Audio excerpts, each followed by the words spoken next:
मनीष सिसोदिया जी पर सीबीआई का केस होता है, 14 घंटे की रेड होती है। उस रेड में कुछ नहीं मिलता, लेकिन फिर भी अगले दिन खबर प्लांट हो जाती है कि अब जैसे सीबीआई ने एफआईआर करी है, अब ईडी को केस दिया जाएगा और ईडी का भी केस चालू होगा कि भारत देश का विकास हो सके। लेकिन आज देश के प्रधानमंत्री आदरणीय नरेंद्र मोदी जी क्या कर रहे हैं? उनका ध्यान क्या महंगाई पर है? उनका ध्यान का बेरोजगारी और शिक्षा और स्वास्थ्य की व्यवस्था पर है? उनका ध्यान सिर्फ एक और एक चीज पर है कि कैसे जो उनकी विरोधी पार्टियां हैं, जो दूसरे दल की राज्य सरकारें हैं, उनको साम दाम दंड भेद से कैसे गिराया जाए। राज्य दर राज्य में हमने देखा कि किस तरह पार्टियों को तोड़ तोड़ कर भारतीय जनता पार्टी अपनी सरकारें बनाने की कोशिश करती है। उनका सरकार तोड़ने का सबसे बड़ा हथियार है उनकी केंद्र सरकार की एजेंसियां। आज हमारा देश बहुत बड़ी बड़ी समस्याओं से जूझ रहा है। आज भारत में महंगाई अपनी चरम पर है। आज भारत में पेट्रोल डीजल का दाम अपनी चरम पर है। आज भारत में डॉलर का रेट ऐतिहासिक रूप से चरम पर है। बेरोजगारी चरम पर है। आज हमारे देश में बच्चों के पास स्कूल नहीं है, देश के अलग अलग हिस्सों में अस्पताल नहीं है। आज डेटा ये दिखाता है कि दुनिया में सबसे ज्यादा आउट ऑफ पॉकेट एक्सपेंडिचर शिक्षा पर और स्वास्थ्य में भारत में हो रहा है। आज हंगर और मैल न्यूट्रिशन के इंडेक्स में 125 देशों में से भारत 116वें नंबर पर है। सिर्फ अफ्रीका के कुछ सब सहारन देश भारत के बाद हंगर और मैल न्यूट्रिशन के इंडेक्स पर आ रहे हैं। इस विकट परिस्थिति में पूरे देश की प्रधानमंत्री से अपेक्षा है कि प्रधानमंत्री नरेंद्र मोदी जी इन समस्याओं का समाधान करेंगे। देश की अपेक्षा है कि जब इतनी महंगाई है, बेरोजगारी है, डॉलर का दाम, पेट्रोल का दाम, हर चीज बढ़ती जा रही है, तो प्रधानमंत्री नरेंद्र मोदी जी ऐसी पॉलिसी बनाएंगे, ऐसे सॉल्यूशंस निकालेंगे कि देश की इन समस्याओं का समाधान हो सके, लोग अपनी परेशानियों से बाहर निकल सके, कि भारत देश का विकास हो सके। लेकिन आज देश के प्रधानमंत्री आदरणीय नरेंद्र मोदी जी क्या कर रहे हैं? उनका ध्यान क्या महंगाई पर है? उनका ध्यान का बेरोजगारी और शिक्षा और स्वास्थ्य की व्यवस्था पर है? नहीं, उनका ध्यान सिर्फ एक और एक चीज पर है कि कैसे जो उनकी विरोधी पार्टियां हैं, जो दूसरे दल की राज्य सरकारें हैं, उनको साम दाम दंड भेद से कैसे गिराया जाए।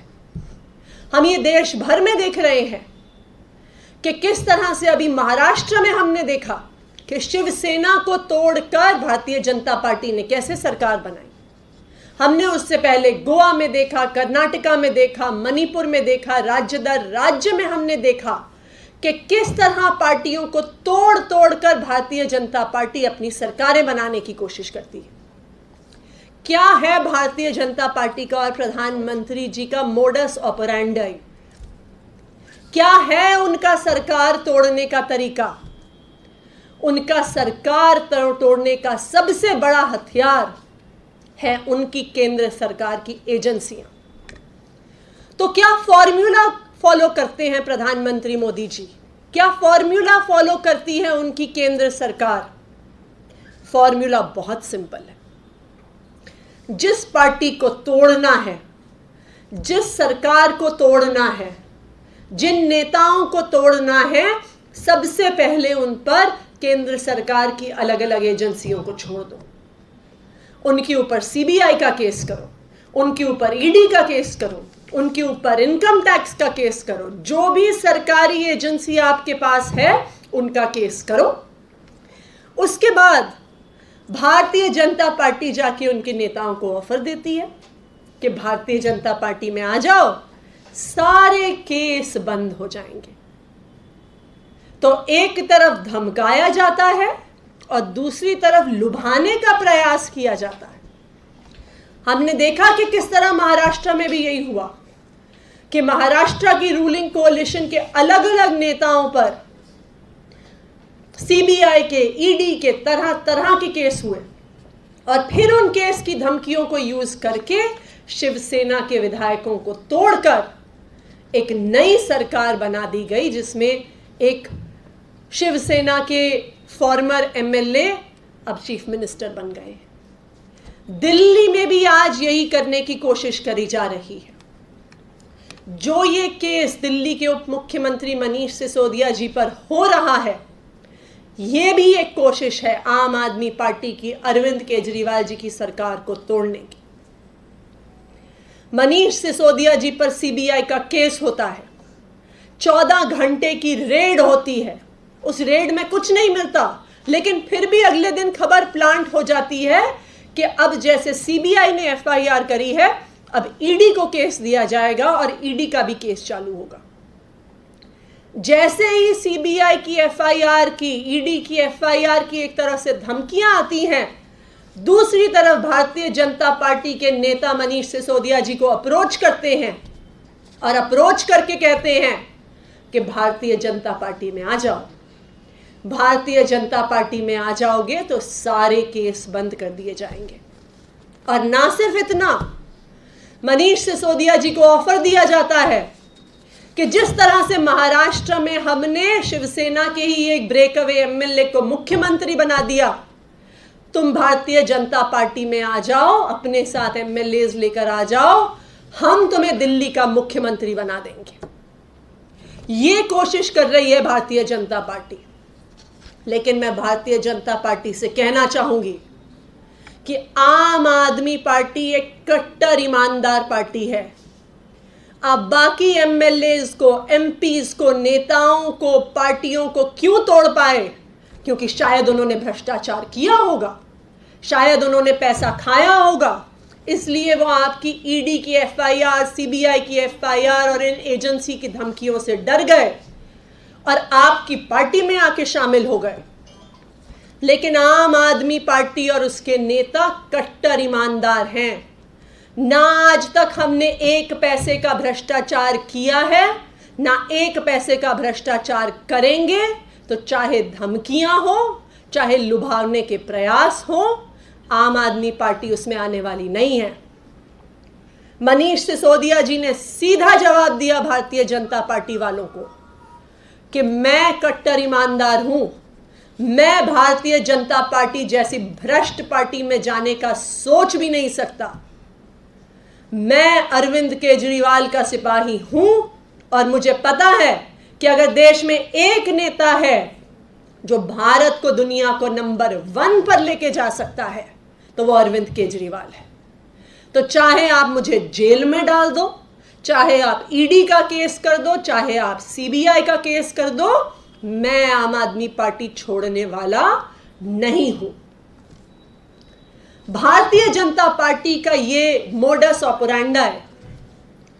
भारतीय जनता पार्टी की ये वॉशिंग मशीन सिर्फ पहली बार यहां पे नहीं चलाने की कोशिश है।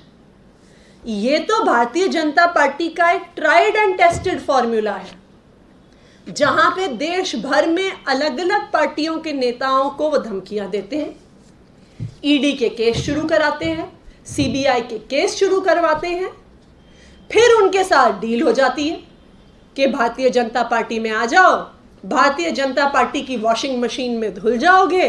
भारतीय जनता पार्टी की वॉशिंग मशीन में धुल गए तो उसके बाद सारे केस खत्म। इसका सबसे बड़ा एग्जाम्पल आसाम के मुख्यमंत्री हेमंत बिस्वा शर्मा है, जिन पर 2010 के वाटर स्कैम का केस चल रहा था। उन्होंने भारतीय जनता पार्टी को 2015 में ज्वाइन किया। आज भारतीय जनता पार्टी के आसाम के मुख्यमंत्री हैं। आज वाटर स्कैम का नामो निशान खत्म हो गया। आज वाटर स्कैम की कोई बातचीत नहीं, कोई इन्वेस्टिगेशन नहीं, कोई रेड नहीं। बेल्लारी के रेड्डी ब्रदर्स, जिनका नाम पूरे देश की हेडलाइन में छाया रहता था, जिनके 2006 से 2011 के 16,500 करोड़ के स्कैम सामने आए, सीबीआई उनके पास तो कभी नहीं गई, क्योंकि वो भारतीय जनता पार्टी से शुरू से जुड़े हुए रहे। नारायण राणे, जिन पे 2016 में मनी लॉन्ड्रिंग के केस, लैंड स्कैम के केस सीबीआई और ईडी ने उन पर केस किए, 2019 में उन्होंने भारतीय जनता पार्टी ज्वाइन कर ली। आज भारतीय जनता पार्टी से राज्यसभा के सदस्य हैं। भारतीय जनता पार्टी के वॉशिंग मशीन में साफ हो गए। सीबीआई और ईडी ने सवाल जवाब करना बंद कर दिया। सीबीआई और ईडी ने रेड करनी बंद कर दी। बीजे पांडा, जिन पर मनी लॉन्ड्रिंग के और violation of foreign exchange management act के केस हुए फरवरी 2019 में, जैसे ही केस हुए तुरंत उनके पास ऑफर आया भारतीय जनता पार्टी ज्वाइन करने का। 2019 में उन्होंने भारतीय जनता पार्टी ज्वाइन कर ली। भारतीय जनता पार्टी की वॉशिंग मशीन में साफ हो गए। सीबीआई और ईडी ने केस बंद कर दिए। सबसे फेमस शुवेंदु अधिकारी, जो भारतीय जनता पार्टी के अनुसार पश्चिम बंगाल में होने वाले भ्रष्टाचार की पराकाष्ठा थे। शारदा स्कैम के नाम पर तो भारतीय जनता पार्टी ने कई चुनाव लड़ डाले बंगाल में। 2020 में शुवेंदु अधिकारी जी को भी ऑफर जाता है कि आ जाइए, भारतीय जनता पार्टी के वॉशिंग मशीन में साफ हो जाइए। शुवेंदु अधिकारी, जो भ्रष्टाचार की पराकाष्ठा माने जाते थे भारतीय जनता पार्टी के अनुसार, ज्वाइन करते हैं भारतीय जनता पार्टी और आज भारतीय जनता पार्टी के लीडर ऑफ ऑपोजिशन हैं। ये लिस्ट चलती जा सकती है। हमारे पास ऐसी दर्जनों नेताओं की लिस्ट है जिन्होंने भारतीय जनता पार्टी ज्वाइन कर ली। अब कुछ भारतीय जनता पार्टी के खास ऐसे नेता हैं जो कह भी देते हैं। महाराष्ट्र के एक एमएलए कांग्रेस से आए भारतीय जनता पार्टी में, नारायण पाटिल, पब्लिक में आके कह देते हैं कि जी जब भारतीय जनता पार्टी में आ गया हूं तो चैन की नींद सो पाता हूं, क्योंकि अब मुझे पता है कि मेरे ऊपर कोई भी इंक्वायरी होने वाली नहीं है। तो यही कोशिश जो भारतीय जनता पार्टी ने अपनी वॉशिंग मशीन फॉर्मूले से देश भर में करी है, महाराष्ट्र में करी है, उड़ीसा में करी है, पश्चिम बंगाल में करी है, मध्य प्रदेश में करी है, आज भारतीय जनता पार्टी उसे दिल्ली में भी करने की कोशिश कर रही है। लेकिन भारतीय जनता पार्टी और प्रधानमंत्री नरेंद्र मोदी जी याद रखें कि आम आदमी पार्टी एक कट्टर ईमानदार और कट्टर देशभक्त पार्टी है। आप हमें डरा लो, आप हमें धमका लो, आप हमें जेल भेज दो, हम आपकी धमकियों से डरने वाले नहीं हैं। हमें अपनी ईमानदारी पे भरोसा है। हम राजनीति में इस देश की सेवा के लिए आए हैं, ना तो हम आपकी धमकियों से डरने वाले हैं और ना ही आम आदमी पार्टी का कोई नेता आपके कितने भी लुभावने ऑफर हो, ना वो भारतीय जनता पार्टी में जाने वाले हैं।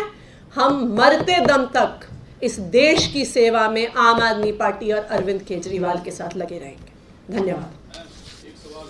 कि ये अप्रोच पिछले ही कुछ दिनों में किया गया है, ये मैं आपको बता सकती हूँ, और उसी व्यक्ति ने अप्रोच किया है जिसने शुवेंदु अधिकारी को, मुकुल रॉय को और हेमंत बिस्वा शर्मा जी को और बीजे पांडा को अप्रोच किया था।